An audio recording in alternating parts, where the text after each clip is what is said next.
الحمد لله الحمد لله وكفى وسلام على عباده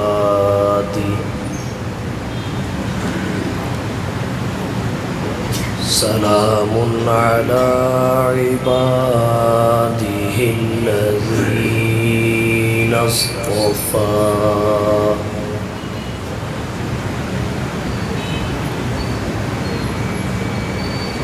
أما بعد فأعوذ بالله من الشيطان الرجيم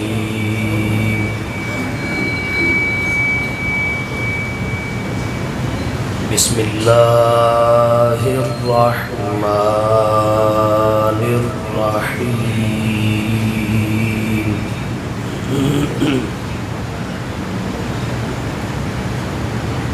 لقد من الله على المؤمنين إذ بعث فيهم رسولا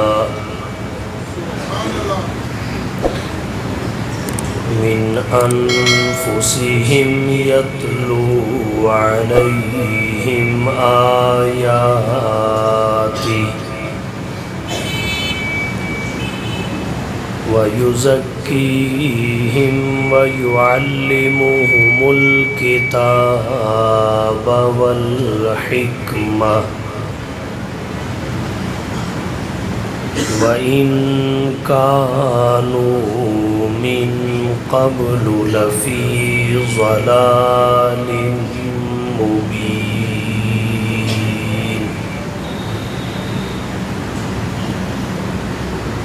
وقال النبي صلى الله عليه وسلم من أحيا سنتي فقد أحبني ومن أحبني كان معي في الجنة سبحان ربك رب العزة عما يصفون وسلام على المرسلين والحمد لله رب العالمين.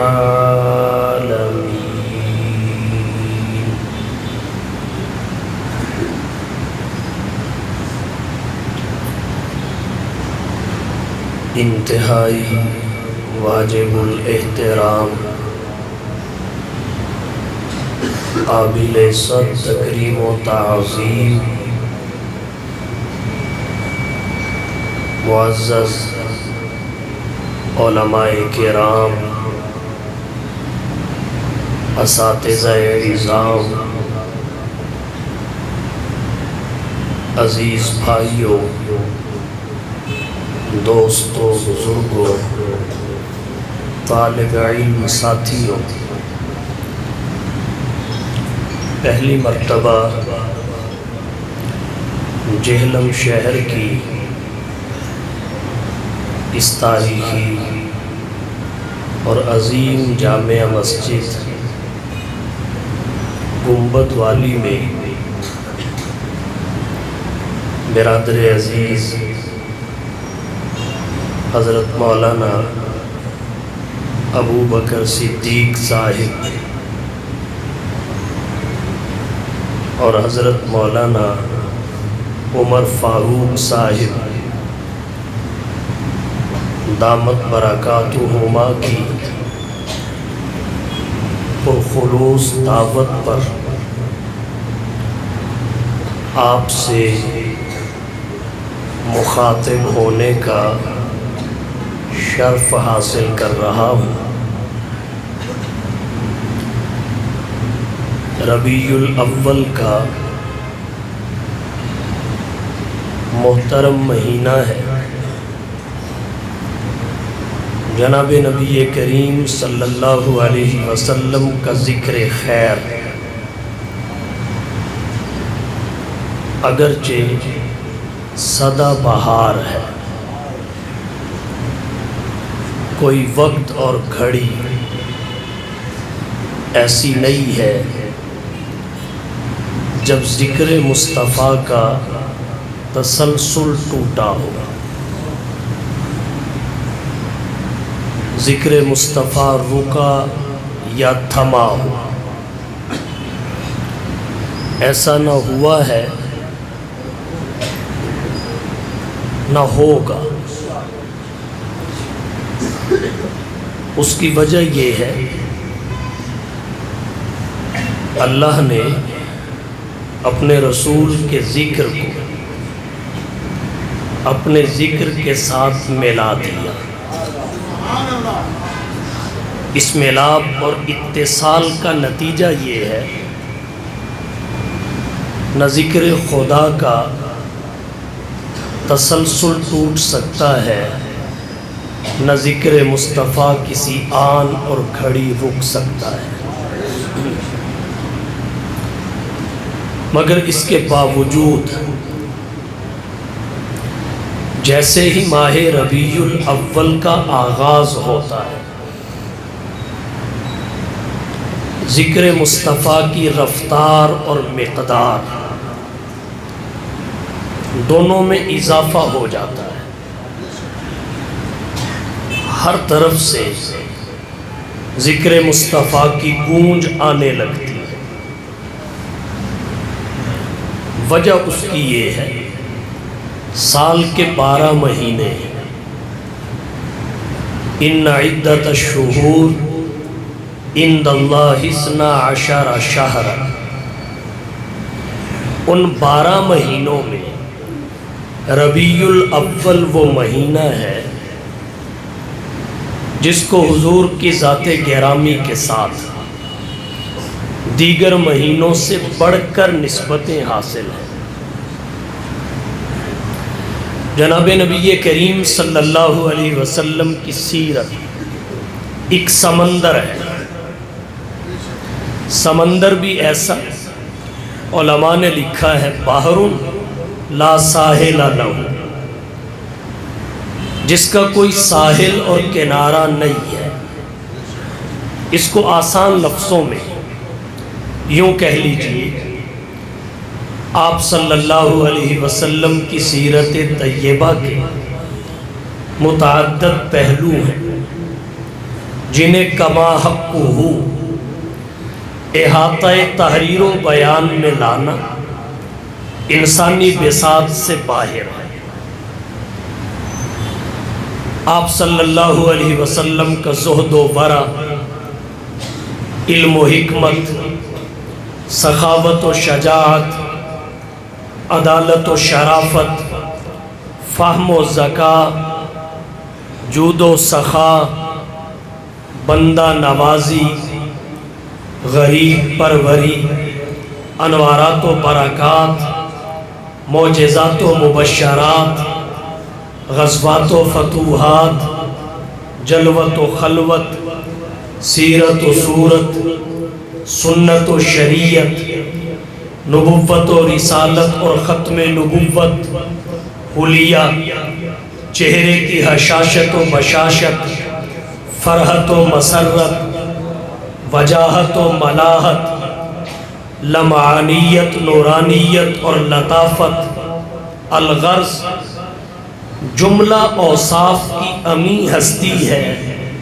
اس کے کس کس وصف سے جہاں کو روشن کیا جائے، اور اس بحر بے کنار کے ساحل پہ کیسے پہنچا جائے۔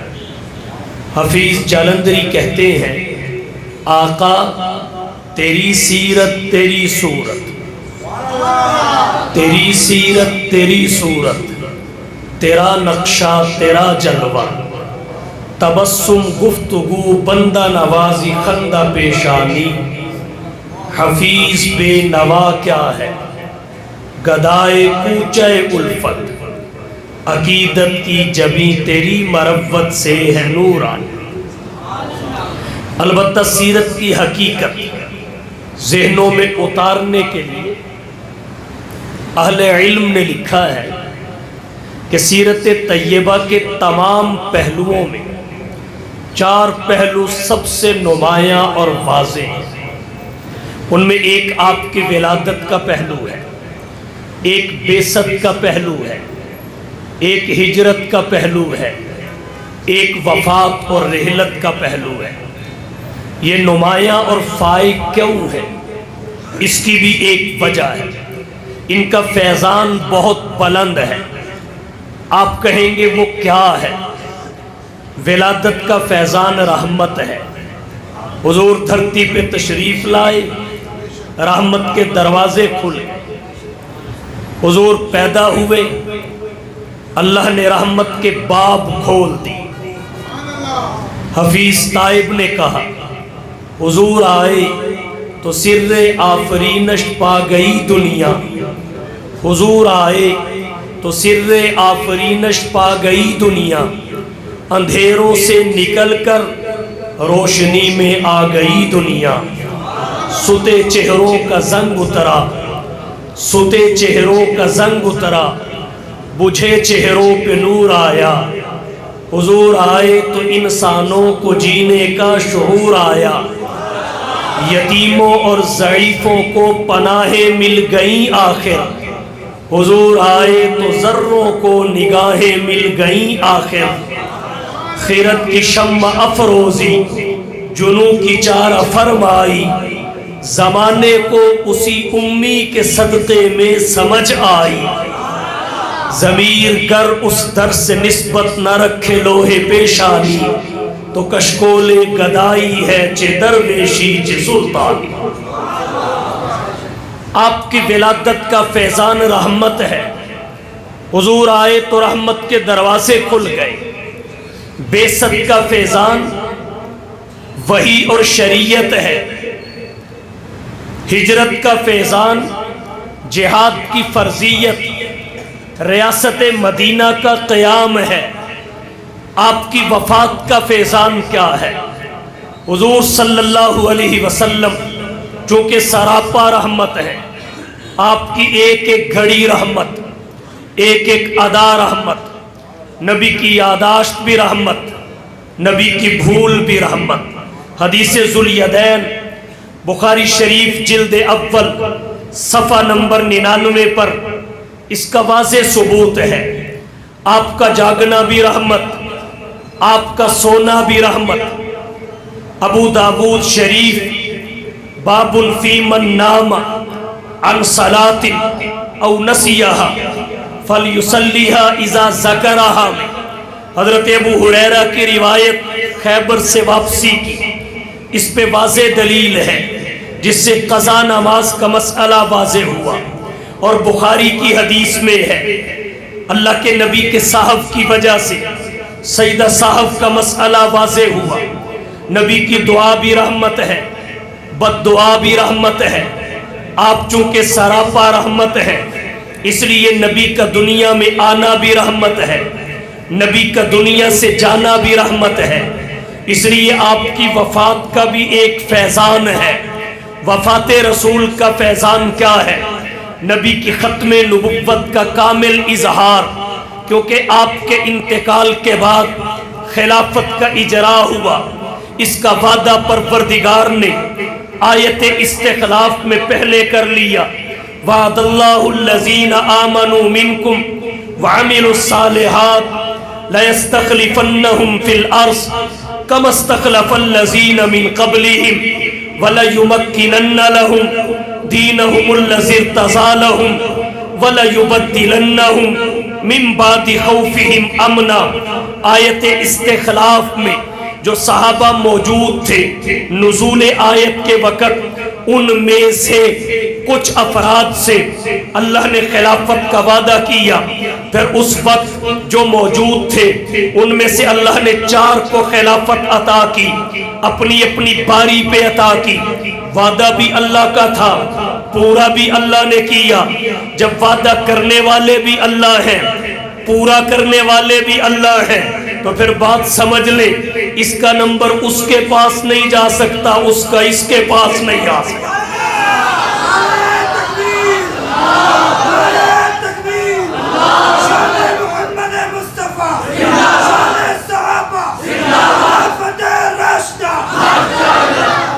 تو اللہ کے نبی کی وفات کا فیضان کیا ہے؟ خلفائے راشدین کی مثالی خلافت، اور خلفائے راشدین اہل سنت والجماعت کی ایک اصطلاح ہے، اہل علم کی ایک اصطلاح ہے۔ جس طرح خلافت راشدہ میں اللہ کے نبی صلی اللہ علیہ وسلم کی وفات کے بعد کے 30 سالوں پر مشتمل دور ہے، اسی طرح خلفائے راشدین میں خلفائے اربعہ کی خلافت ہے۔ آج اس پہ بحث نہیں کرنا چاہتا، عرض صرف اتنا کیا، ولادت کا فیضان رحمت ہے، بعثت کا فیضان وحی اور شریعت ہے، ہجرت کا فیضان جہاد کی فرضیت اور مدینہ کی ریاست کا قیام ہے، آپ کی وفات کا فیضان خلفائے راشدین کی مثالی خلافت ہے، نبی کا آنا بھی رحمت، نبی کا جانا بھی رحمت۔ تو یہ چار پہلو فائق اس وجہ سے ہے، نمایاں اس وجہ سے ہے، اور یہ چاروں پیش ربیع الاول میں آئے۔ مولانا محمد صدیق ارکانی نے مقدمات علوم درسیہ میں لکھا ہے، نبی کی ولادت بھی ربیع الاول میں، پہلا عام الفیل 571 عیسوی 682 بکرمی، یکم جیٹھ 9 ربیع الاول، تحقیقی قول کے مطابق 9 ربیع الاول بروز سوموار طلوع صبح صادق کے بعد، جو اس دن 4:20 پر ہوئی، طلوع آفتاب سے پہلے جب اندھیرے جا رہے تھے، حضور دنیا میں تشریف لا رہے تھے، جب اندھیرے جا رہے تھے اجالے آ رہے تھے، آمینہ کے لال محبوب رب ذوالجلال صاحب الحسن والکمال اس کائنات انسانی میں اس طرح جلوہ افروز ہوئے کہ شب ظلمت کی تاریکی میں گم تھی عقل انسانی، شب ظلمت کی تاریکی میں گم تھی عقل انسانی، یکایک تاکہ کعبہ پر ایک چراغ ہاشمی آیا، بشارت دیتے رہے انبیاء آدم سے عیسیٰ تک، بشارت دیتے رہے انبیاء آدم سے عیسیٰ تک، نبوت جس پہ ناز کرتی تھی وہ نبی آیا، آپ دھرتی پہ تشریف لائے اس طرح کہ صحن چمن کو اپنی بہاروں پہ ناز تھا، صحن چمن کو اپنی بہاروں پہ ناز تھا، حضور آ گئے تو سب بہاروں پہ چھا گئے۔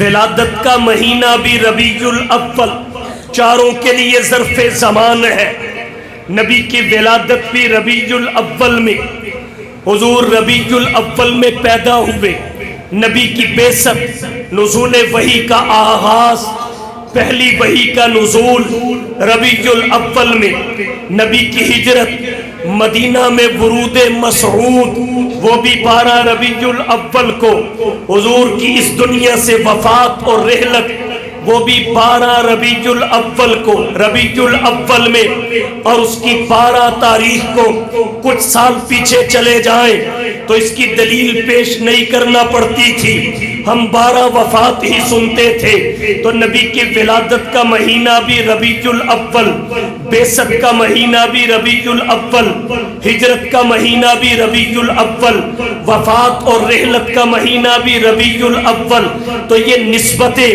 ربیع الاول کو حضور کی ذات گرامی سے حاصل ہے۔ ذکر اگرچہ سدا بہار ہے، نہ کسی گھڑی رکا نہ رکے گا، نہ تھما نہ تھمے گا، مگر ربیع الاول میں ذکر مصطفیٰ کی رفتار اور مقدار میں اضافہ ہو جاتا ہے۔ ہر جانب سے گونج آنے لگتی ہے۔ اس کی وجہ یہ ہے کہ یہ ولادت کا مہینہ بھی ہے، بعثت کا مہینہ بھی ہے، ہجرت کا مہینہ بھی ہے، وفات اور رحلت کا مہینہ بھی ہے۔ جس آیت کریمہ کو میں نے آپ کے سامنے پڑھا ہے، اس میں اللہ نے حضور کی بعثت کا ذکر کیا، پھر بڑے انوکھے انداز سے کیا۔ بعثت کا ذکر کیا، انوکھے انداز سے کیا۔ فرمایا لقد من اللہ علی المؤمنین اذ بعث فیہم رسولا من انفسہم یتلو علیہم آیاتہ ویزکیہم ویعلمہم الکتاب والحکمہ وَإِن كَانُوا مِن قَبْلُ لَفِي ضَلَالٍ مُبِينٍ۔ اسی آیت کی روشنی میں سیرت کے اس اہم پہلو پر کچھ معروضات پیش کروں گا۔ اللہ نے آیت کریمہ میں اپنے دو احسانات کا ذکر کیا۔ دو احسانات، نمبر ایک حضور کو بھیجنا، نمبر دو جن کے لیے بھیجا انہی کی جنس اور نوع سے بھیجنا۔ دو احسانوں کا ذکر ہے۔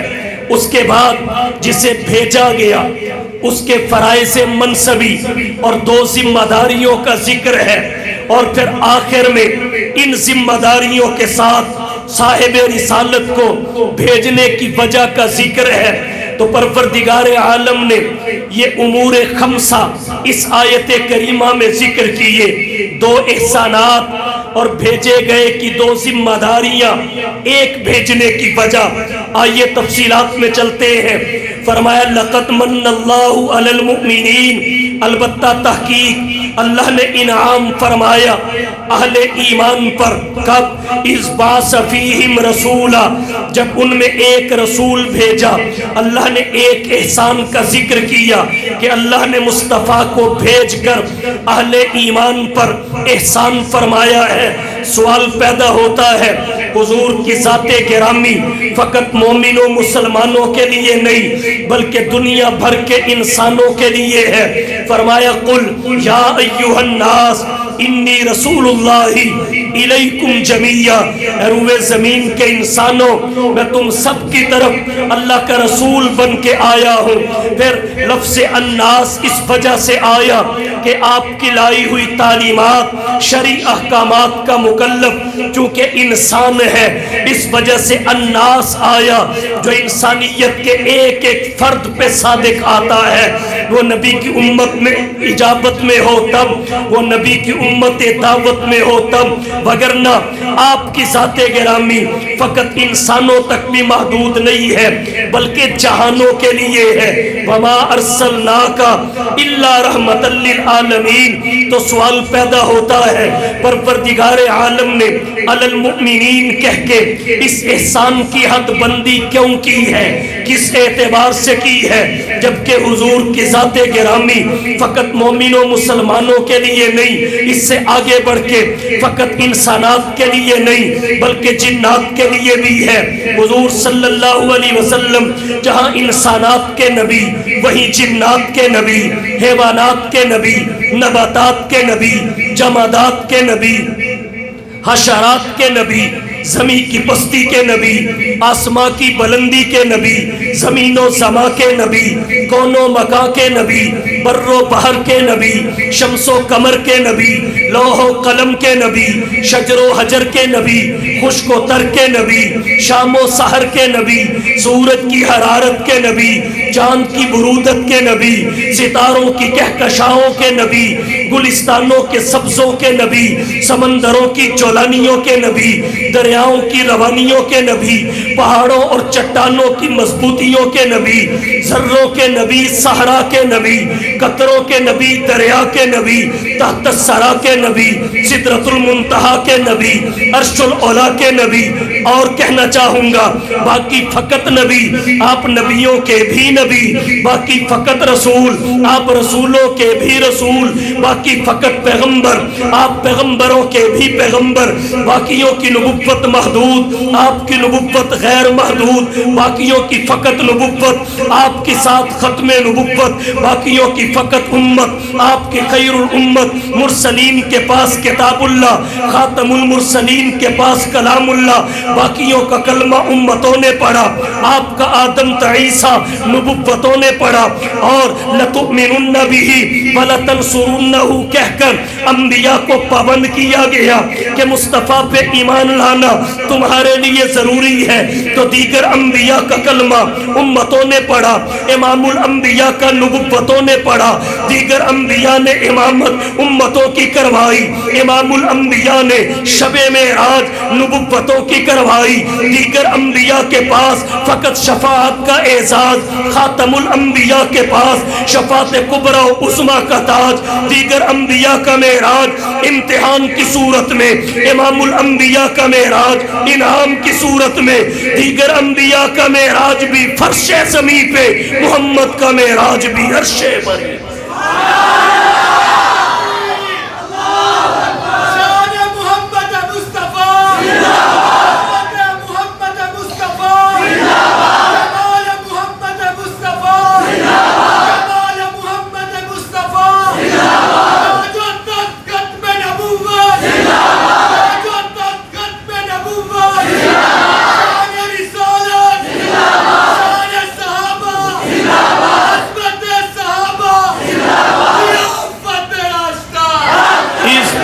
فیہم رسولا لقد من اللہ علی المؤمنین، اہل ایمان کے ساتھ خاص طور پہ ذکر کیوں کیا؟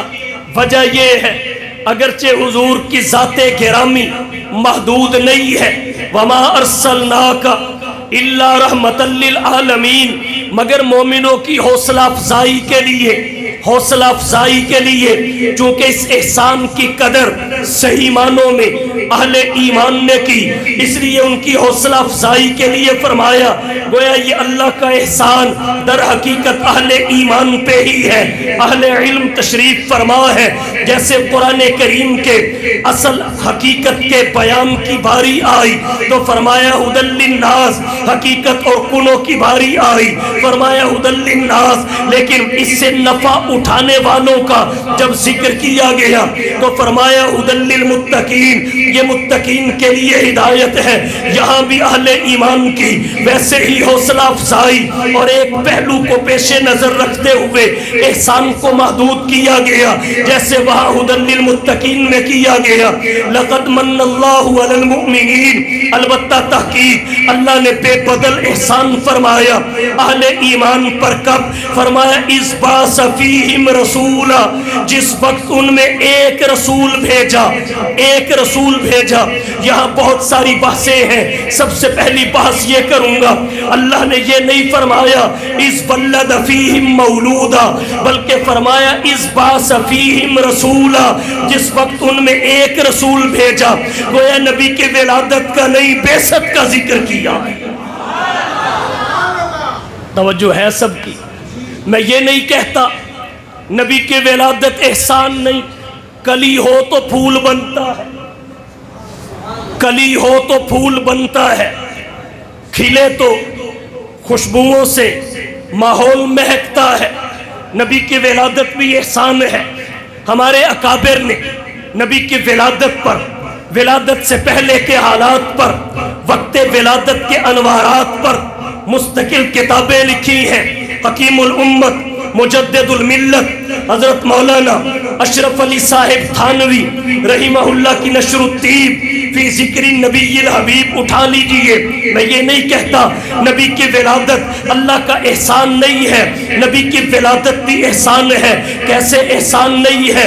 زرقانی نے اور دیگر ائمہ سیر نے لکھا ہے، حضرت آمنہ کہتی ہے جب حضور کا نور نبوت عبداللہ کی صلب سے میرے رحم میں منتقل ہوا تو 6 مہینے تک مجھے اس انتقال کا احساس نہیں ہوا۔ 6 مہینے کے بعد احساس کی کیفیت اس قدر بلند ہوئی، میں قدم پتھر پہ رکھتی تھی، محسوس یہ کرتی تھی کہ میں ریشم کے گولوں پہ چل رہی ہوں۔ حضرت آمنہ کہتی ہے میں قدم پتھر پہ رکھتی تھی، محسوس یہ کرتی تھی کہ روئی کے گالوں پہ چل رہی ہوں۔ حضرت آمنہ کہتی ہے ناہموار جگہ پہ چلتی تھی، میرے قدم پڑتے ہی ہموار ہو جایا کرتی تھی۔ حضرت حضرت آمینہ کہتی ہیں میں پانی بھرنے کے لیے اگر کنویں کی منڈیر پہ کھڑی ہوتی تھی، میرے کھڑے ہوتے ہی اس کی گہرائیوں میں اترا ہوا پانی ابھر کر کناروں کو چومنے لگ جاتا تھا۔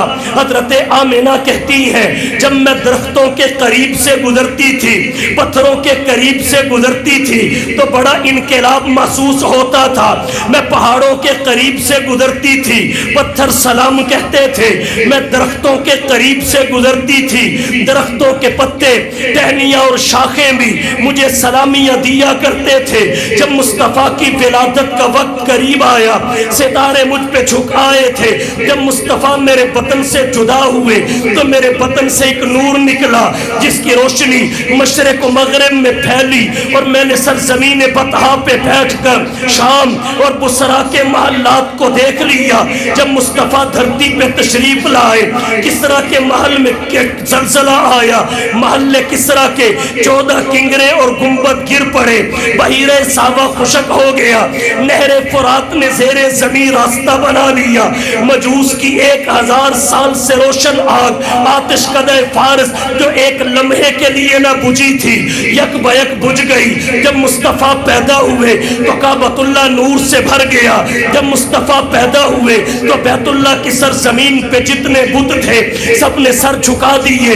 جب مصطفیٰ دھرتی پہ تشریف لائے، ولد مختونا، آپ مختون تھے، آپ کے ناخن کٹے ہوئے تھے، بال بنے ہوئے تھے، آنکھوں میں سرما لگا ہوا تھا، زبان سے اللہ کی تعریف و توصیف اور حمد و ثنا کے ترانے اور قصیدے گونج رہے تھے۔ جبین نیاز کے تقدس کو اللہ کے دربار میں جھکا کے انسانیت کو یہ پیغام اور میسج دے رہے تھے کہ یہ ایک سجدہ، یہ ایک سجدہ، یہ ایک سجدہ جسے تو گرا سمجھتا ہے 1000 سجدوں سے دیتا ہے آدمی کو نجات۔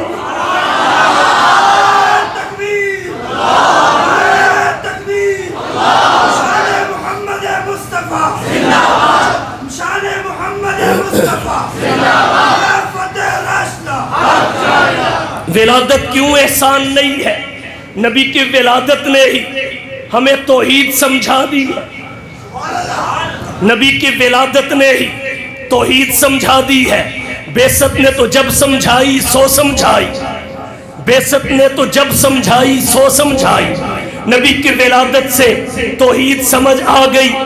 توحید بھی وہ کہ توحید تو یہ ہے کہ خدا حشر میں کہہ دے، توحید تو یہ ہے کہ خدا حشر میں کہہ دے یہ بندہ دو عالم سے خفا میرے لیے ہے۔ جب بچہ پیدا ہوتا ہے اسے کیا خبر ہوتی ہے؟ مصطفیٰ کا شعور دیکھیے، مصطفیٰ پیدا ہوئے ہیں، پیشانی رب کے در پہ جھکی ہوئی ہے۔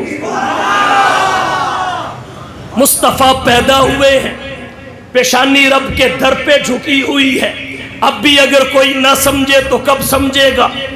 کافی ہے اللہ سب کی مشکل کشائی کے لیے، کافی ہے اللہ سب کی مشکل کشائی کے لیے، پیر ولی امام پیغمبر فقط رہنمائی کے لیے۔ اور کہتے ہو نماز میں ایاک نعبد و ایاک نستعین، کہتے ہو نماز میں ایاک نعبد و ایاک نستعین، پھر بھی در بدر پھرتے ہو حاجت روائی کے لیے۔ حضور کے امتی ہو کر، حضور کے امتی ہو کر جس نبی کے در پہ جانے والا مشرک رہ ہی نہیں سکتا، وہ تو صنم پرستوں کو سمد پرست بنانے آئے، باطل پرستوں کو حق پرست بنانے آئے۔ در مصطفیٰ پہ جو جاتا ہے یارو، در مصطفیٰ پہ جو جاتا ہے یارو، وہ در در پہ سر اپنا جھکاتا نہیں ہے۔ نبی کا فرما عبادت خدا کی وہ شیطاں کو اپنا بناتا نہیں ہے۔ نبی کا فرما عبادت خدا کی وہ شیطاں کو اپنا بناتا نہیں ہے۔ نبیوں نے ہم کو ہے توحید بتلائی، جسم اپنے پتھروں سے زخمی کرا کر وہ کہتے تھے لوگوں پڑھو لا الہ، خدا کے سوا کوئی داتا نہیں ہے۔ ولادت سے توحید سمجھ آتی ہے تو ہم کیسے کہیں نبی کی ولادت بھی احسان ہے، اور شان ولادت کے تو کہنے ہی کیا، شان ولادت کے تو کہنے ہی کیا۔ علماء تشریف فرما ہے، قدوری سے لے کے کنز الدقائق تک، شرح وقایہ سے لے کے ہدایہ تک، یہ بات تمام فقہ کی کتابوں میں لکھی ہے کہ جب بچہ پیدا ہوتا ہے، عقیب الولادت، والدہ کو جو خون آتا ہے اسے نفاس کا خون کہتے ہیں۔ کم از کم مدت کوئی نہیں، زیادہ سے زیادہ 40 دن ہے۔ شان ولادت دیکھیے، مصطفیٰ پیدا ہوئے، آمنہ کو نفاس کا خون نہیں آیا بلکہ سارا گھر خوشبو سے مہک اٹھا، سارا گھر خوشبو سے مہک اٹھا۔ تو نبی کی ولادت بھی احسان ہے، ولادت بھی احسان ہے، لیکن اللہ نے ولادت کے مرحلہ کا ذکر نہیں کیا، بعثت کے مرحلہ کا ذکر کیا، اسے احسان فرمایا۔ اِذْ بَعَثَ فِيهِمْ رَسُولًا، جس وقت ان میں ایک رسول بھیجا۔ اب اس کی وجوہات کیا ہیں؟ علماء طلباء کثرت سے تشریف فرما ہے، اس لیے کچھ علمی رنگ میں بات سمجھانا چاہوں گا۔ ذکر ولادت نہیں، ذکر بعثت فرمایا، حالانکہ ولادت بھی احسان ہے۔ اس کی ایک وجہ تو یہ ہے، نبی کی ولادت اتفاقی شے ہے، نبی کی ولادت اتفاقی شے ہے۔ مسلمان تو مسلمان رہے، کافر بھی اس کے منکر نہیں ہے۔ اور علم معانی کا قاعدہ یہ ہے کہ ثابت اسے کیا جاتا ہے جس کا انکار ہوتا ہے۔ جتنی قوت انکار میں ہوتی ہے اتنی ہی اس بات میں ہوتی ہے۔ جیسے انک لمن المرسلین اللہ نے فرمایا ہے، تو نبی کی ولادت کا منکر کوئی نہیں، تو اللہ نے اسے ثابت کرنے کے لیے یہاں ذکر بھی نہیں کیا جب اسے پہلے ہی سب مانتے ہیں۔ انکار بعثت کا ہوا ہے، ذکر بھی بعثت کا کیا۔ دوسری وجہ کیا ہے؟ دوسری وجہ یہ ہے، ولادت سیرت کا جزء ہے، سیرت ولادت کا کل ہے، ولادت ذریعہ ہے، بعثت سیرت مقصود ہے۔ اللہ نے اگلے مقصودی مرحلے کا ذکر کیا ہے۔ ایک وجہ اور ذکر کرتا ہوں، نبی کی ولادت سے، فقط ولادت سے نبی کا جو تعارف سامنے آتا ہے وہ محمد بن عبداللہ ہے،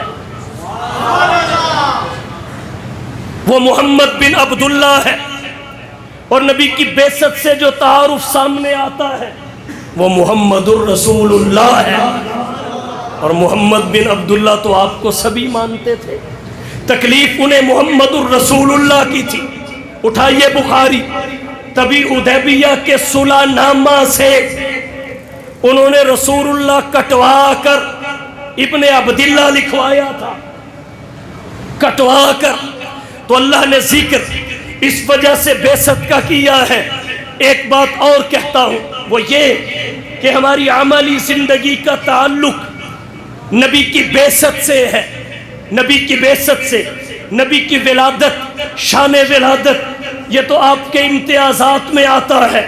جس شان کے ساتھ حضور پیدا ہوئے، نہ کوئی پیدا ہوا، نہ ہو سکتا ہے، نہ کوئی دنیا میں آیا، نہ آ سکتا ہے، لیکن آپ کی بعثت کی تعلیمات کے مطابق، آپ کی لائی ہوئی شریعت کے مطابق زندگی گزارنے کے ہم مکلف بھی ہیں، زندگی گزار بھی سکتے ہیں۔ اعتقادات سے لے کے عبادات تک، عبادات سے لے کے اخلاقیات تک، اخلاقیات سے لے کے معیشت تک، معیشت سے لے کے معاشرت تک، اصول تجارت سے لے کے طرز سیاست، طرز حکمرانی، انداز جہاں بانی تک، عملی زندگی میں ہماری عملی زندگی کا ایک ایک پہلو نبی کی ولادت سے نہیں بلکہ بعثت کی تعلیمات سے وابستہ ہے۔ ایک بات اور عرض کرتا ہوں، اگر ثقیل نہ ہو تو، اگر ثقیل نہ ہو، اللہ نے یہاں ولادت کا نہیں بعثت کا ذکر فرمایا، توجہ۔ اس کی وجہ یہ ہے، تمثیل پہلے ذکر کر دیتا ہوں۔ حضور معراج پہ گئے، معراج وہاں پہنچے جہاں کوئی نہ پہنچا نہ پہنچے گا، وہاں تشریف لے گئے۔ معراج رات کو ہوا، رات کو سبحان الذی اسری بعبدہ لیلا، رات کو ہوا۔ اور پھر اہل علم تشریف فرما ہے، اسرا میں بھی رات کا مفہوم شامل ہے، اسرا میں رات کا مفہوم داخل ہے، لیکن اللہ نے آگے الگ تصریح فرمائی لیلاً، ایک تو اس لیے کہ کسی کو شک نہ رہے دن کو ہوا ہو، دوسرا تبعیض کی جانب اشارہ کرنے کے لیے، التنوین للتقلیل والتبعیض، کہ رات بھی ساری نہیں لگی، تھوڑا سا حصہ، رات بھی ساری نہیں لگی، تھوڑا سا حصہ، اس کی الگ حکمتیں ہیں، رات کو تھوڑے سے حصے میں کیوں ہوا؟ اب صرف ایک بات عرض کرنا چاہتا ہوں، معراج رات کو کیوں؟ بہت ساری حکمتیں اہل علم نے لکھی ہیں، ایک ذکر کرتا ہوں۔ اگر حضور دن کو معراج پہ لے جائے جاتے یا رات کو لے جا کے دن کو واپس بھجوائے جاتے، ابو بکر بھی آتے اور جاتے دیکھتے، ابو جہل بھی آتے اور جاتے دیکھتا، تو پھر تم مشاہدہ کی وجہ سے مجبور ہو کے ابو جہل بھی اقرار کرتا کہ واقعتاً گئے ہیں، واقعتاً گئے ہیں۔ تو اللہ نے اس وقت معراج پہ بلوایا جب ابو بکر بھی سوئے ہوئے تھے، ابو جہل بھی سویا ہوا، ابو بکر بھی سوئے ہوئے تھے، ابو جہل بھی سویا ہوا تھا، اور واپس بھی رات میں ہی بھجوایا، نہ وہ اٹھے نہ وہ اٹھے، وہ بھی سوئے ہوئے تھے، ابو جہل بھی سویا ہوا تھا۔ حضور معراج پہ جا کے آ بھی گئے، جب صبح حضور نے اعلان معراج فرمایا، جس نے بغیر دلیل کے تصدیق کی اللہ نے اسے ہمیشہ کے لیے صدیق بنا دیا، جس نے تکذیب کی اسے ہمیشہ کے لیے زندیق بنا دیا۔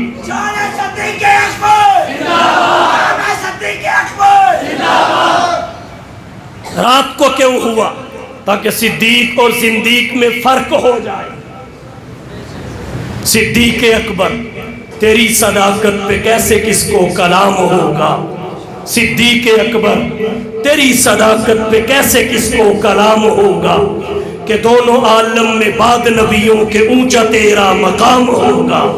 نبی کا روزہ ہے جس کا مدفن، نبی کا روزہ ہے جس کا مدفن، اور رشک عالم ہے جس کا مسکن، خدا کی جنت بھی جس کو ترسے وہ کتنا ذی احترام ہوگا۔ یہاں بھی ذکر ولادت کا نہیں بعثت کا کیا، کیونکہ ولادت کی خوشی ابو لہب کو بھی تھی۔ اور کیوں تھی؟ اس کی بھی ایک وجہ ہے، اس نے حضور کو آئینہ ذات میں دیکھا، آئینہ ذات میں دیکھا۔ صحابہ کو جو خوشی تھی وہ آپ کے رسول ہونے کی تھی، اس لیے کہ انہوں نے آپ کو آئینہ رسالت میں دیکھا، آئینہ رسالت۔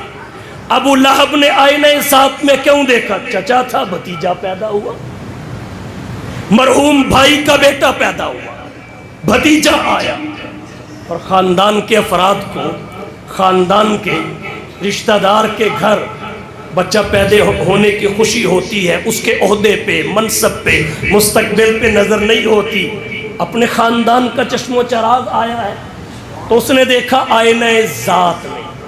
اب صحابہ کرام کو، صہیب کو کیا پتا روم میں ذات کے حوالے سے، جب رسالت کا اعلان ہوا وہ روم سے آ گئے، بلال حبشے سے آ گئے، سلمان فارس سے آ گئے، ذات پہلے بھی تھی، انہوں نے آئینہ ذات میں دیکھ کے سفر نہیں کیا، آئینہ رسالت میں دیکھا، اس لیے انہیں خوشی وہ ہوئی جو تعلیمات رسالت کے تابع تھی، اور ابو لہب جیسے بھی خوشی منائے اس کا طریقہ ہمارے لیے حجت نہیں ہے۔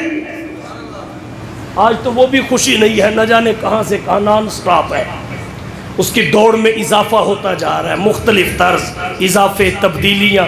تو میں عرض یہ کر رہا ہوں، ذکر ولادت کا نہیں بعثت کا کیا، اس لیے کہ ولادت کی خوشی میں ابو لہب تھا اور بعثت کی خوشی میں نکل چکا تھا، بعثت کی خوشی سے نکل چکا تھا، بلکہ پتھر مارنے والوں میں، مخالفت کرنے والوں میں، راستہ روکنے والوں میں تھا۔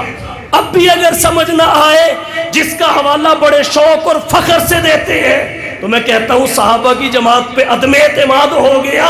اس شخص کا نام لے رہے ہو جس کو قرآن کہتا ہے تبت یدا ابی لہب وتب۔ وہ جماعت صحابہ، وہ نبی کی محنت کا ہے خلاصہ، وہ نبی کی محنت کا ہے خلاصہ، علم و عمل کے پیکر، زہد و ورع سراپا، مشن تھا جن کا دین متی کا غلبہ، کتنے غیور اور جری تھے نبی کے صحابہ۔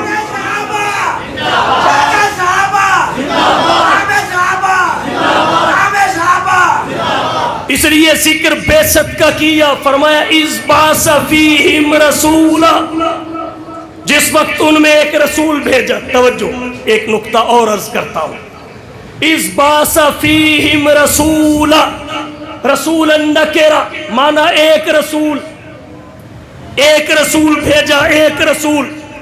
سوال پیدا ہوتا ہے، مولا رسول تو ایک سے زائد آئے ہیں، جو معروف روایت ہے اس کے مطابق 313 آئے، معروف روایت کے مطابق 313 آئے، تو ایک رسول چہ معنی دارد، ایک رسول بھیجنے کا کیا مطلب؟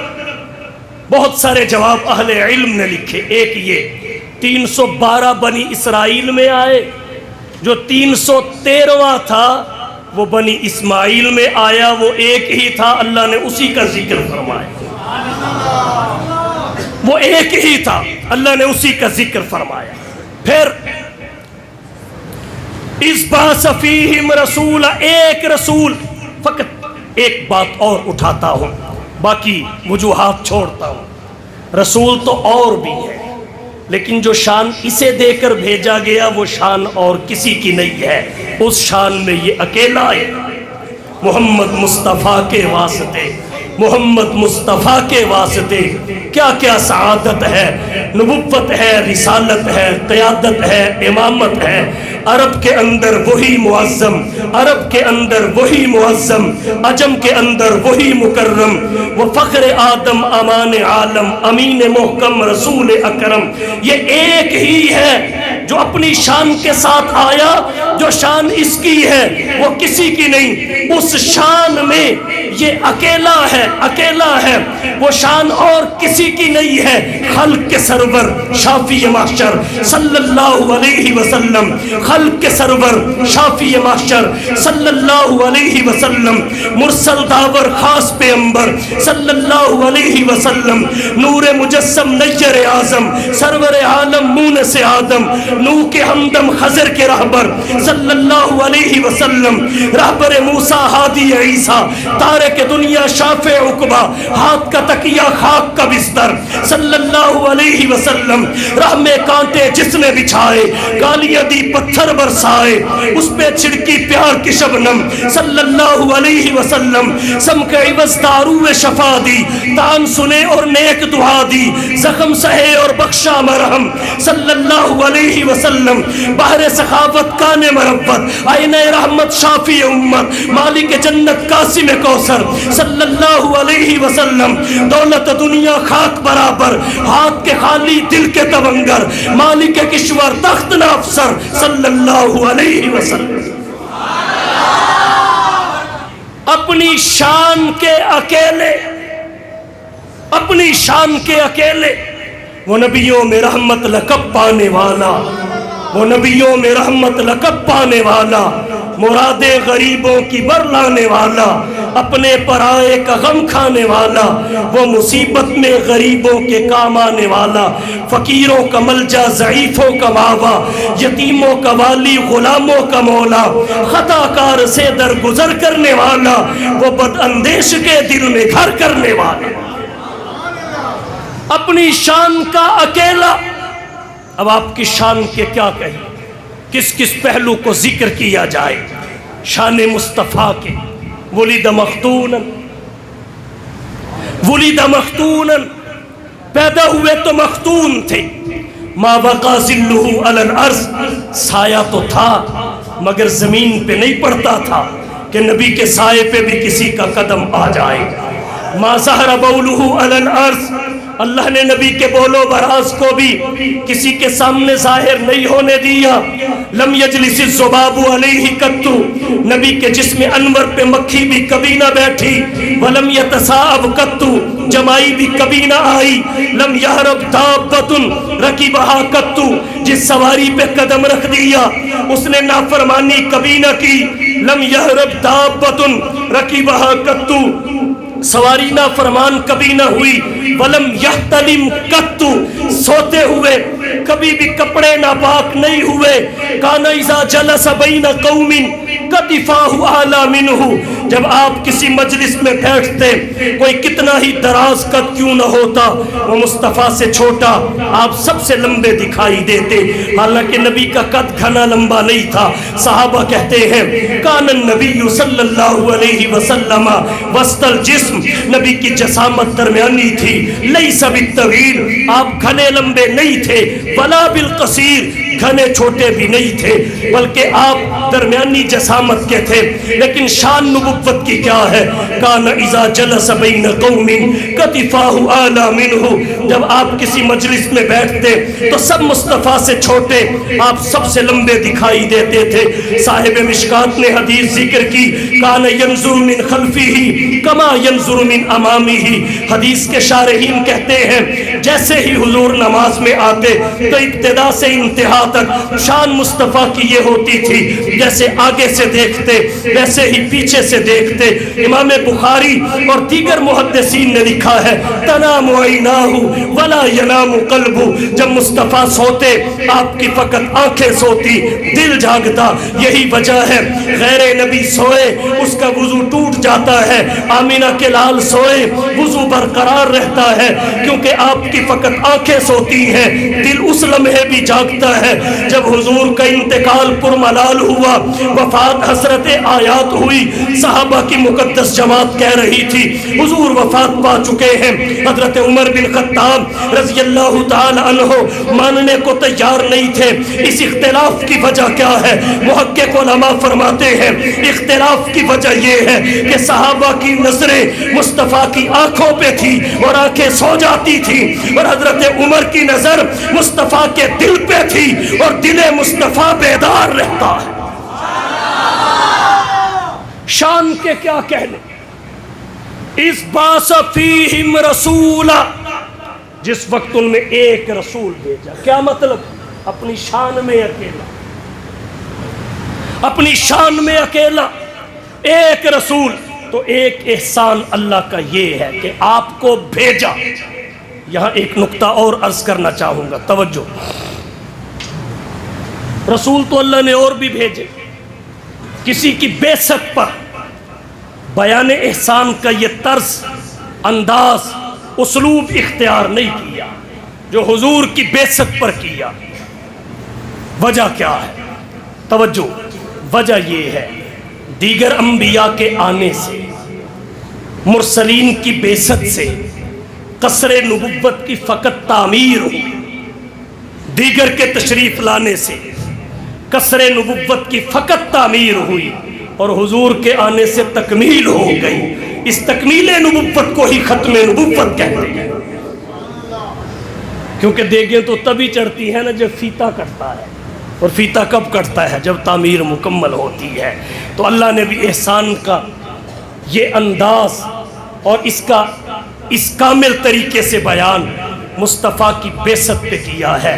اس لیے کہ حضور کا آنا کسی عام ہستی کا آنا نہیں تھا، بلکہ آپ کا آنا وہ آنا تھا جس کے لیے کائنات پہلے سے منتظر تھی. وہ آئے جن کے آنے کی زمانے کو ضرورت تھی، وہ آئے جن کے آنے کی زمانے کو ضرورت تھی، وہ آئے جن کی آمد کے لیے بے چین فطرت تھی، وہ آئے نغمہ داود میں جن کا ترانہ تھا، وہ آئے گریہ یعقوب میں جن کا فسانہ تھا، وہ آئے جن کی خاطر مضطرب تھی وادی بطحا، وہ آئے جن کے قدموں کے لیے کعبہ ترستا تھا، وہ آئے جن کو حق نے گود کی خلوت میں پالا تھا، وہ آئے جن کے دم سے عرش اعظم پہ اجالا تھا.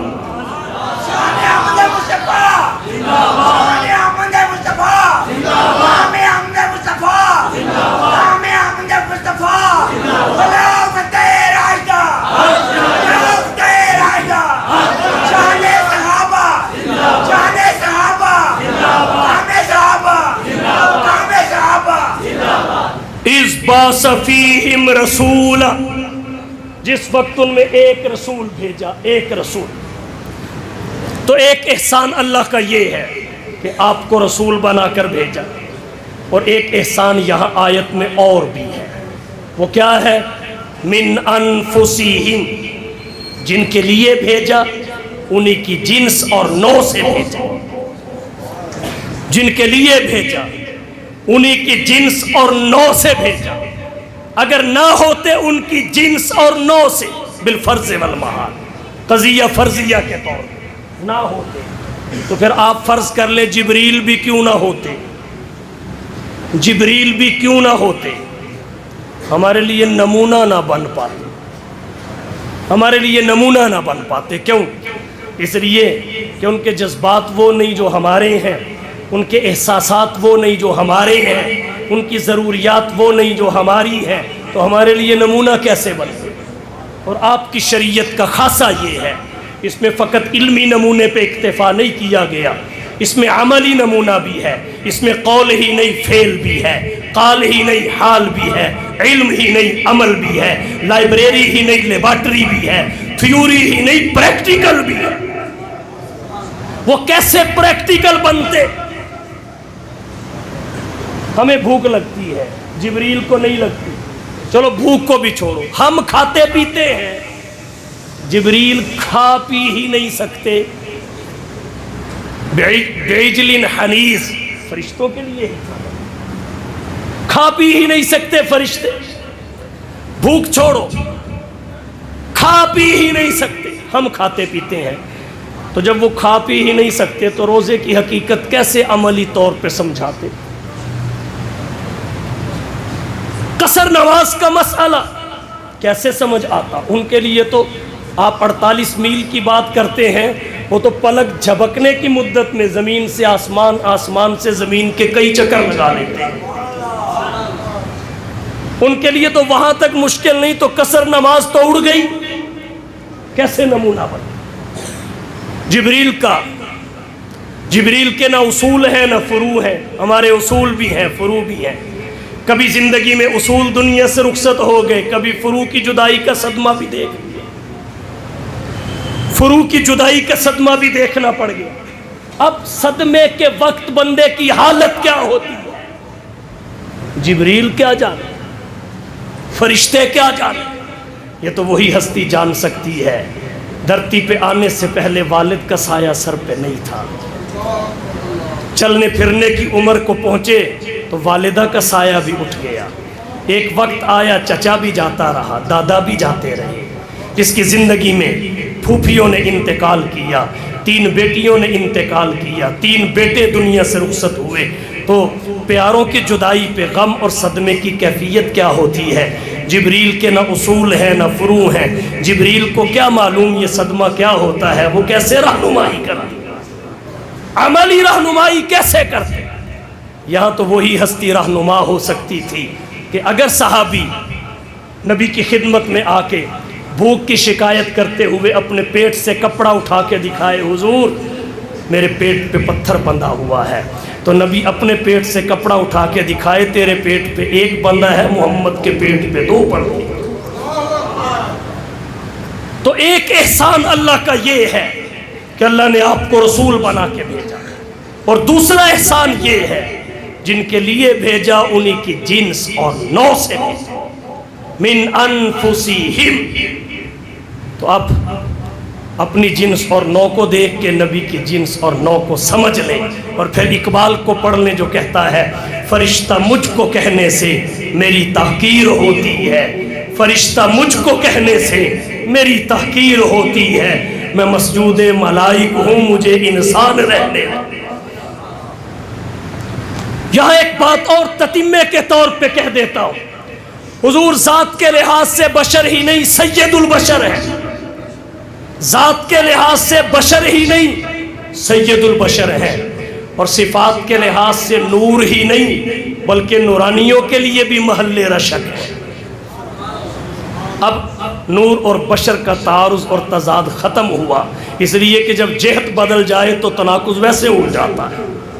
حضور نور بھی ہے، بشر بھی ہے، ذات کے لحاظ سے بشر ہی نہیں سید البشر، اور صفات کے لحاظ سے نور ہی نہیں نورانیوں کے لیے بھی محل رشک۔ لیکن علماء سے پوچھئے صفات سے ذات کی نفی نہیں ہوتی،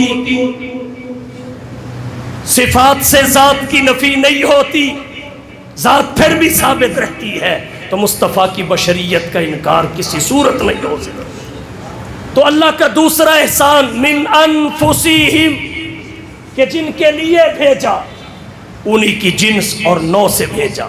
اور علماء سے معذرت کے ساتھ، ایڈوانس معذرت کے ساتھ، یہ من انفسہم ہے، اس میں ایک احتمال من انفسہم بھی ہے، غالباً زاد المسیر یا زاد المعاد میں شاید ایک من انفسہم ہے۔ انفس اور انفس میں فرق کیا ہے؟ انفس نفس کی جمع ہے، جانوں کو کہتے ہیں، اور انفس نفیس کا اس میں تفضیل ہے جس کا مصدر نفاست ہے۔ مطلب ایک ہوتا ہے نفاست والا، ایک ہوتا ہے زیادہ نفاست والا، اور یہ ہوگا کن کے لیے؟ آپ کے آباء و اجداد کے لیے، جن کو قرآن کہتا ہے وَتَقَلُّبَكَ فِي السَّاجِدِينَ، ان کے لیے۔ جب انہیں قرآن انفس کہہ رہا ہے تو محمد مصطفیٰ کی نفاست کا کیا عالم ہوگا؟ محمد مصطفیٰ کی نفاست کیا عالم ہوگا؟ آپ صلی اللہ علیہ وسلم کے حسن و جمال کا کیا عالم ہوگا؟ آج دنیا حسینوں کے حسن پہ ناز کرتی ہے، حسن مصطفیٰ جیسے حسین پہ ناز کرتا ہے۔ دنیا جمیلوں کے جمال پہ ناز کرتی ہے، جمال مصطفیٰ جیسے جمیل پہ ناز کرتا ہے۔ نازاں ہے جس پہ حسن وہ حسن رسول ہے، نازاں ہے جس پہ حسن وہ حسن رسول ہے۔ یہ کہکشاں تو آپ کے قدموں کی دھول ہے، اے رہروان شوق یہاں سر کے بل چلو، اے رہروان شوق یہاں سر کے بل چلو۔ طیبہ کے راستے کا کانٹا بھی پھول ہے، وہ دیکھیے وہ جا رہے ہیں ایک جانے والے، ادھر میری طرف دیکھیے وہ جا رہے ہیں ایک جانے والے۔ جب اس عرض مقدس پہ پہنچے ہیں تو جھکے ہیں، نالین قدمین سے اتارے ہیں، بغل میں رکھ لیے ہیں، مریدین تڑپ گئے۔ حضرت یہ کیا ماجرا ہے؟ عرب کی سنگلاخ زمین ہے، کنکریلی وادیاں ہیں، نکیلے پتھر ہیں، آپ کے قدموں میں لگیں گے، لہو لہان کر دیں گے۔ آپ نالین زیب قدمین کیوں نہیں کر لیتے؟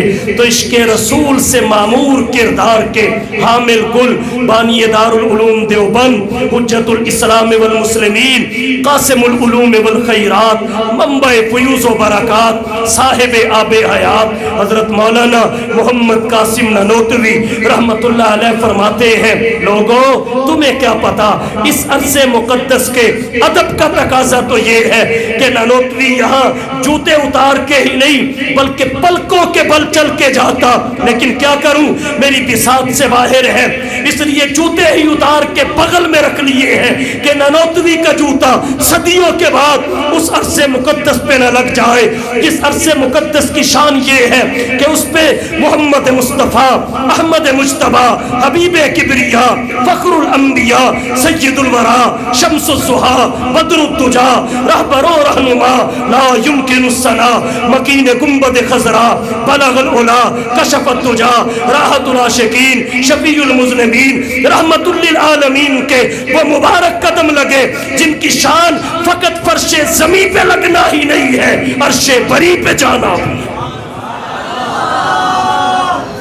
من انفسہم، چہرہ ہے کہ انوار دو عالم کا صحیفہ، چہرہ ہے کہ انوار دو عالم کا صحیفہ، آنکھیں ہیں کہ بحرین تقدس کے نگی، پلکیں ہیں کہ قوسین شب قدر کھلی ہے، زلفیں ہیں کہ واللیل کے بکھرے ہوئے سائے، یہ دانت ہے کہ شیراز شبنم کے تراشے، جیسے یاقوت کی وادی میں مہکتے ہوئے ہیرے، اور باتیں ہیں کہ طوبہ کی چٹکتی ہوئی کلیاں، خطبے ہیں کہ ساون کے امڑتے ہوئے درے۔ آئے کس لیے ہے؟ آگے آمد کے مقاصد، آمد کے مقاصد میں چار کو مختصر کر کے دو کی ترتیب سے آپ کی توجہ کی نظر کروں گا۔ مقاصد بعثت، انذار اور تبشیر بھی ہے، غلبہ اسلام بھی ہے، اقامت دین بھی ہے۔ یہاں جو اللہ نے ذکر کیے وہ کیا ہے؟ تعلیم کتاب و سنت، تزکیہ نفس، تصفیہ قلب اور تہذیب باطن۔ حضور کی آمد کے مقاصد یہ ہے جو آج ہمارے حافظہ سے، ہمارے علم اور فہم سے بہت دور چلے گئے۔ یہ بعثت کے مقاصد ہیں: تعلیم کتاب و سنت، تزکیہ نفس، تصفیہ قلب، تہذیب باطن، جس کے بارے میں شیخ الاسلام والمسلمین علامہ شبیر احمد صاحب عثمانی رحمہ اللہ فرماتے ہیں، تزکیہ کے بعد بندہ گناہوں سے معصوم تو نہیں ہوتا، البتہ محفوظ ضرور ہو جاتا، کر سکتا ہے مگر کرتا نہیں۔ یہی اولیاء اللہ کی شان ہے، یہ تزکیہ کی برکات ہیں۔ نبی کے آنے کے یہ دو مقاصد ہیں۔ اب یہاں ایک بات عرض کرنا چاہوں گا، نبی نے جو اللہ نے منصبی فرائض قرآن میں ذکر کیے، جن کے ساتھ حضور آئے، یہ اپنے فرض پورے کیے تو سامنے کون تھے؟ نبی نے کتاب و سنت کی تعلیم کنہیں دی؟ تزکیہ نفس کن کا کیا؟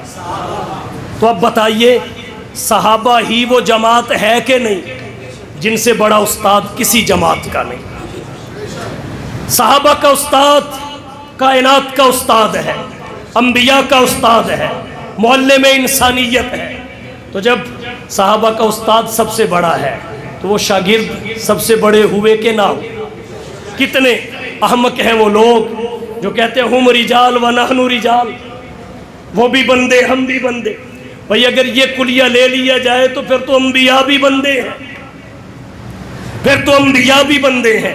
پر بندوں میں بھی فرق ہوتا ہے۔ اگر سارے پتھر ایک جیسے نہیں تو انسان سارے ایک جیسے کیسے ہو سکتے ہیں؟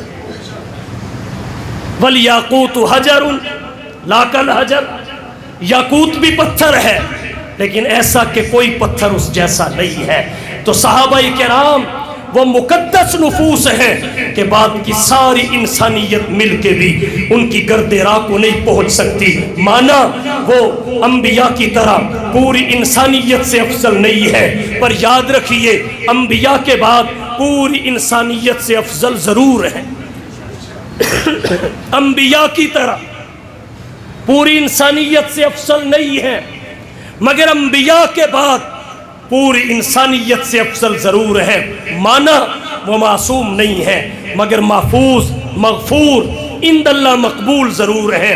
اگرچہ ان پہ قرآن اترا تو نہیں ہے مگر وہ قرآن کے اولین مخاطب اور محافظ ضرور ہے۔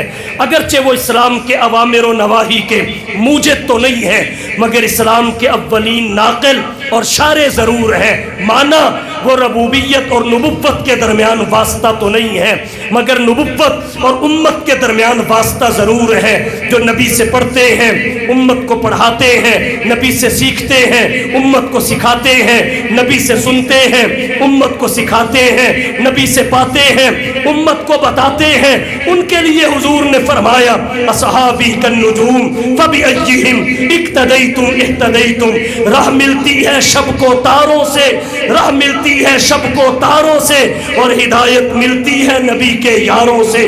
مانا ان کے قبضہ میں انسانیت کی ہدایت تو نہیں ہے مگر وہ پوری انسانیت کے لیے ذریعہ ہدایت اور نمونہ عمل ضرور ہے۔ وہ نبی کی تعلیم و تربیت کا شاہکار ہے۔ ہم نے جن سے پڑھا وہ امت، صحابہ نے جس سے پڑھا نہ صرف نبی بلکہ نبیوں کے نبی، ہم نے جس کے ہاتھ پہ بیعت کی وہ امتی، صحابہ نے جس کے ہاتھ پہ بیعت کی نبیوں کا نبی، ہم نے جس کے پیچھے نماز پڑھی وہ امتی، صحابہ نے جس کے پیچھے نماز پڑھی نبیوں کا نبی، ہمارا امام محلے کا امام، صحابہ کا امام، نبیوں کا امام، قبلتین کا امام۔ آپ مجھے دیکھیں، میری تصویر آپ کی آنکھوں میں، میں آپ کو دیکھوں، آپ کی تصویر میری آنکھوں میں۔ سوچئے جب صحابہ مصطفیٰ کو دیکھتے تھے، مصطفیٰ کی تصویر ہوتی تھی صحابہ کی آنکھوں میں، اور جب مصطفیٰ صحابہ کو دیکھتے تھے صحابہ کی تصویر ہوتی تھی مصطفیٰ کی آنکھوں میں۔ اور نبی کی آنکھ کا فریم، اندر عبداللہ بن ام مکتوم کی تصویر، اللہ کو اتنی پسند آئی کہ دینی مصلحت کے تحت بھی نبی کی تھوڑی سی نظر ادھر ادھر ہوئی، اللہ نے قرآن اتار دیا، عبس وتولی ان جاءہ الاعمی، اور حضور کو ہدایات کیا دی گئی، لا تعد عیناک عنہم ترید زینۃ الحیاۃ الدنیا ولا تطع من اغفلنا قلبہ عن ذکرنا واتبع هواه وکان امرہ فرطا وقل الحق من ربکم فمن شاء فلیؤمن ومن شاء فلیکفر انا اعتدنا للظالمین نارا۔ اللہ نے ایک صحابی کی دل جوئی پر پورے عالم کفر کے مستقبل کو قربان کر دیا۔ کیا کہیے، اللہ کے نبی نے کتاب و سنت کی تعلیم بلا واسطہ صحابہ کو دی، قلوب کا تزکیہ اللہ کے نبی نے کیا، تو اس لیے بعد کی پوری امت مل کر بھی کسی صحابی کی گرد راہ کو نہیں پہنچ سکتی۔ شان صحابہ زندہ باد، شان صحابہ زندہ باد، شان صحابہ زندہ باد، شان صحابہ زندہ باد۔ آخری بات، اللہ کے نبی کو ان ذمہ داریوں کے ساتھ، منصبی فرائض کے ساتھ کیوں بھیجا؟ اس کی وجہ اللہ بیان کرتے ہیں، وَإِن كَانُوا مِن قَبْلُ لَفِي ضَلَالٍ مُبِينٍ، وَإِن كَانُوا من قبل لفی ضلال مبین، بے شک، وَإِن كَانُوا من قبل لفی ضلال مبین، بے شک آپ کی آمد سے قبل انسانیت فقط ضلالت میں نہیں تھی، ضلال مبین کے دلدل میں پھنس چکی تھی، اندھیروں پر اندھیرے چھا گئے تھے، ظلمات بعضھا فوق بعض کا منظر تھا، اعتقادات میں تنزلی، عبادات میں تنزلی، اخلاقیات میں تنزلی، انسانی زندگی کے تمام شعبوں میں انسانیت کی کشتی ہچکولے کھا رہی تھی اور کسی مسیحا کی منتظر تھی، کائنات کا ذرہ ذرہ پکار رہا تھا، آقا بدلا ہوا ہے رنگ گلوں کا تیرے بغیر، بدلا ہوا ہے رنگ گلوں کا تیرے بغیر، اور ایک خاک سی اڑی ہوئی سارے چمن میں ہے۔ حضور صلی اللہ علیہ وسلم دھرتی پر ان ذمہ داریوں کے ساتھ کیوں بھیجے گئے؟ گمراہی اس کمال کو پہنچ چکی تھی، بے رہروی بام عروج کو پہنچ چکی تھی، اب سراج منیر ہی تھا جس کی روشنی سے یہ کائنات منور ہو سکتی تھی۔ جگن ناتھ آزاد نے منظر کشی کی، حالت کیا تھی؟ فرمایا یہ تحقیق و تجسس کا جہاں تھا آج ویرانہ، یہ تحقیق و تجسس کا جہاں تھا آج ویرانہ، افلاطوں کی خرد سکرات کی دانش تھی افسانہ، غرض دنیا میں چاروں سمت اندھیرا ہی اندھیرا تھا، نشان نور گم تھا اور ظلمت کا بسیرا تھا کہ دنیا کے افق پر دفعتاً سیلاب نور آیا، جہان کفر و باطل میں صداقت کا ظہور آیا، حقیقت کی خبر دینے بشیر آیا، نذیر آیا، شہنشاہی نے جس کے پاؤں چومے وہ فقیر آیا، مبارک ہو زمانے کو کہ ختم المرسلین آیا، صحاب رحم بن کر وہ رحمت للعالمین آیا۔ آپ کو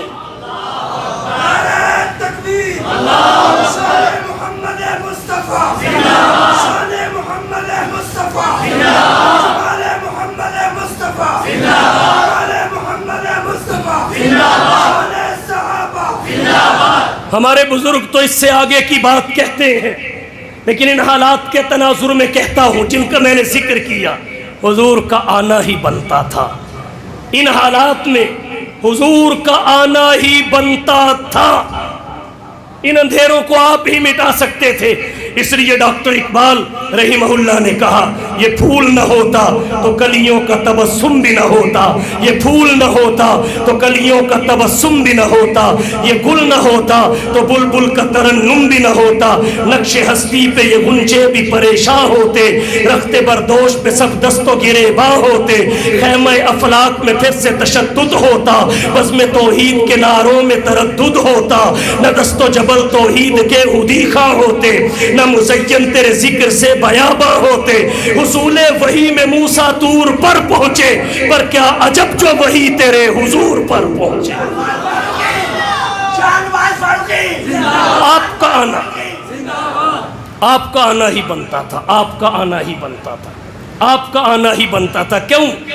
اس لیے کہ کچھ کفر نے فتنے پھیلائے، کچھ کفر نے فتنے پھیلائے، کچھ ظلم نے شعلے بھڑکائے، سینوں میں عداوت جاگ اٹھی، انسان سے انسان ٹکرائے، پامال کیا برباد کیا کمزور کو طاقت والوں نے، جب ظلم و ستم حد سے گزرے تشریف محمد لے آئے، جب ظلم و ستم حد سے گزرے تشریف محمد لے آئے، تہذیب کی شمع روشن کی اونٹوں کے چرانے والوں نے، کانٹوں کو گلوں کی قسمت دی، ذروں کے مقدر چمکائے۔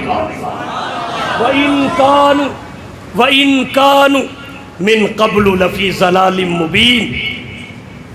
اب آپ کا آنا ہی بنتا تھا، صبح صادق ستارے سب تھوکے چلے گئے اور سورج کے آنے کی خوشخبریاں سنا گئے۔ اب آپ کا آنا ہی بنتا تھا، جب سورج آیا تو سارے اندھیرے دور ہو گئے، مصطفیٰ آئے تو ضلالت ہدایت میں بدلی، جہالت علمیت میں بدلی، بغاوت اطاعت میں بدلی، شقاوت سعادت میں بدلی، اجنبیت اپنائیت میں بدلی، جفا وفا میں بدلی، بہت قربتوں میں سمٹا، ذرے صحرا ہوئے، قطرے دریا ہوئے۔ آقا درفشانی نے تیری قطروں کو دریا کر دیا، درفشانی نے تیری قطروں کو دریا کر دیا، دل کو روشن آنکھوں کو بینا کر دیا، اور خود نہ تھے جو راہ پر اوروں کے ہاتھی بن گئے۔ کیا نظر تھی جس نے مردوں کو مسیحا کر دیا، جو حلائے عرب مقام صحابیت پہ پہنچے، عرب کے بدو تہذیب و تمدن کے امام بنے، اپنی ہی عزتوں پہ میلی نگاہ رکھنے والے دوسروں کی عزتوں کے محافظ بنے۔ کس نے ذروں کو اٹھایا اور صحرا کر دیا، کس نے ذروں کو اٹھایا اور صحرا کر دیا، کس نے قطروں کو ملایا اور دریا کر دیا۔ زندہ ہو جاتے ہیں جو مرتے ہیں ان کے نام پر، اللہ اللہ موت کو کس نے مسیحا کر دیا، اور شوکت مغرور کا کس شخص نے توڑا تلسم، منہدم کس نے الہی کسر کسرا کر دیا، کس کی حکمت نے یتیموں کو کیا در یتیم، اور غلاموں کو زمانے بھر کا مولا کر دیا۔ کہہ دیا لا تقنطو اختر کسی نے کان میں، اور دل کو سر بسر محو تمنا کر دیا۔ سات پردوں میں چھپا بیٹھا تھا حسن کائنات، پھر کسی نے اس کو عالم آشکارا کر دیا۔ آدمیت کا غرض ساما مہیا کر دیا، ایک عرب نے آدمی کا بول بالا کر دیا۔ وَإِن كَانُوا مِن قَبْلُ لَفِي ضَلَالٍ مُبِينٍ۔ تو آئیے نبی کی ولادت سے آگے نبی کی شریعت پہ، نبی کی بعثت کی تعلیمات پہ، نبی کی عملی زندگی پہ، نبی کی جلوت و خلوت پہ، تاکہ نبی کی تعلیمات کی محفوظیت، تاریخیت، جامعیت، عملیت واضح ہو، مذہب اسلام کی مذاہب عالم پر فوقیت، برتری اور بالا تری واضح ہو۔ جشن کا وقت تو گزر گیا، اس کی شرعی حیثیت جو بھی ہے بحث میں نہیں جاتا، اب تو نبی کے مشن کی جانب آ جائیے۔ اس لیے کہنا یہی چاہوں گا کہ آؤ دوستو ایک کام کریں، آؤ دوستو ایک کام کریں، اسوہ مصطفیٰ کو عام کریں، جن سے ہوتا ہے زمانے میں اجالا، ان چراغوں کا اہتمام کریں۔ وآخر دعوانا ان الحمدللہ رب العالمین۔